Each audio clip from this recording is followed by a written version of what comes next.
إخواني أخواتي، الله سبحانه وتعالى من على هذه الجماعة العدل والإحسان بعد هذه الأمور، لله الحمد.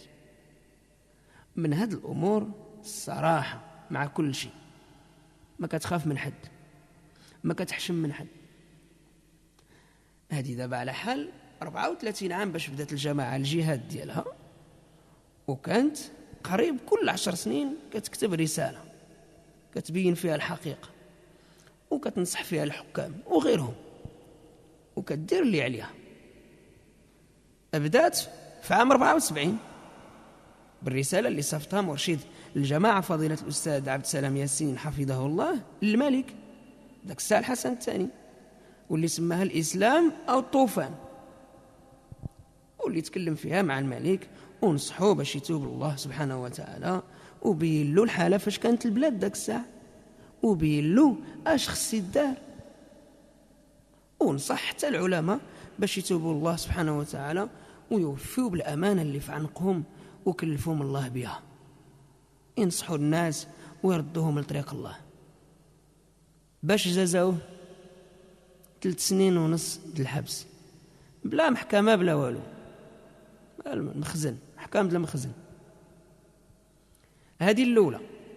الثانية في عام 80 منين ذاك الساعة كمل القرن 14 الهجري ودخل القرن 15، ايوا ناض الحسن الثاني وكتب واحد الرسالة مزيانة وصفتها للحكام ديال المسلمين والعلماء والمسلمين كلهم، كيقول في هذاك الساعة باللي دابا ها هو قرن آخر جديد دخل، ايوا كيخص العلماء والحكام ديال المسلمين ينوضوا ويرجعوا لدينهم ونحيوا هذا الدين ونعرفوا به في العالم كله، وكلام كثير.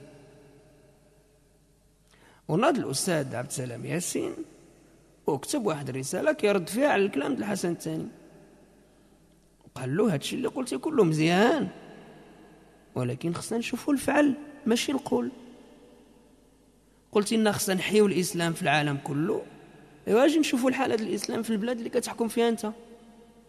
وهكا مشى مع هذيك الرسالة ديال الحسن الثاني وكيشد الكلام ديالو كله ورد عليه وحطه في الميزان باش يبان واش موراه شي صح ولا غير كلام خاوي.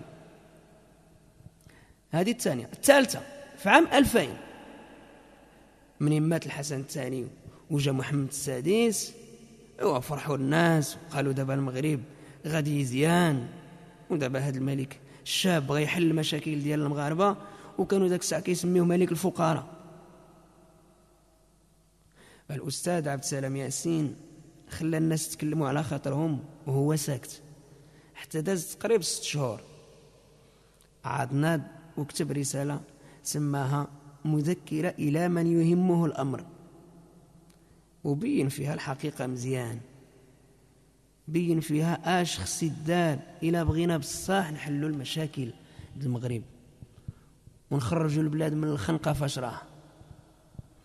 ونصح في هذه الرسالة الملك باش يتوب الله عز وجل كيف نصح باه من قبل، ونصح الناس كاملين اللي بيديهم الأمر وكيهمهم الأمر، ولكن ما تصنتوش، وها هما نهار على نهار كيوقفوا على الكلام ديالو، والبلاد هاي غادية غير اللور، البلاد غادية غير اللور، وحشومة وعار. حنا اليوم مازالين كنتكلموا على الحالة ديال هذه البلاد وديما هي غير اللور، وهذه دابا أكثر من 50 عام باش خرج الاستعمار من عندنا. 50 عام، وإلا قلنا خرج الاستعمار كنقصدوا خرج الجيش ديالو والحكام ديالو، ولكن بقى الاستعمار كيحكم عندنا واخا من بعيد. وعلى كل حال، ولكن هذا الشيء ما ينسيناش في الرجال المجاهدين ولاد هذا الشعب اللي ناضوا يدافعوا على دينهم وعلى بلادهم وضحوا بالدم ديالهم وبالروح وقاتلوا في سبيل الله باش جابوا الاستقلال. كل بلاد في المغرب كانوا فيها الرجال ديالها، الله يرحمهم أجمعين ويتقبل منهم ويرفع مقامهم في جنات النعيم، آمين.